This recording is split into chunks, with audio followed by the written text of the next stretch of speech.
નમસ્કાર, India news ગુજરાતમાં આપનું સ્વાગત છે અને હું છું આપણી સાથે કિશન તિવારી। સમાચારોની શરૂઆત કરીએ આપણે સૌથી પહેલા મહત્વપૂર્ણ સમાચારથી। વાત કરીએ આપણે સુરતની, તો સુરતના સારોલી ટેક્સટાઇલ માર્કેટમાં શોર્ટ સર્કિટના કારણે આગ લાગી હતી। જો આપણે વાત કરીએ તો આ આગની જે ઘટના છે તે સવારે 7:30 વાગે બની હતી, જેનો કોલ ફાયર વિભાગને મળતા ફાયર વિભાગના જવાનો ઘટના સ્થળે આગ પર કાબુ મેળવવા માટે પહોંચ્યા હતા।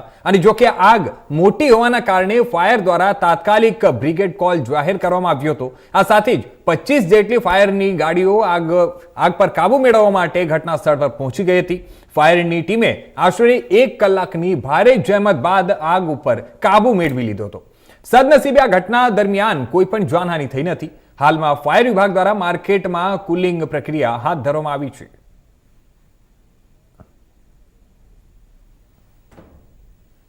तो पूरा मार्केट यहाँ पे 7:20 के आसपास फायर ब्रिगेड कंट्रोल रूम में कॉल आया था और यहाँ 3 गेट से गाड़ियाँ जब पहुँची तो अधिकारी कर्मचारियों ने जब देखा यहाँ पे तो पूरा मार्केट में स्मोक था और ब्रिगेड को डिक्लेयर किया। उसके बाद में तमाम अधिकारी कर्मचारी यहाँ पहुँचे फायर ब्रिगेड के और करीब 20 से 25 गाड़ियाँ यहाँ पहुँची हुई है।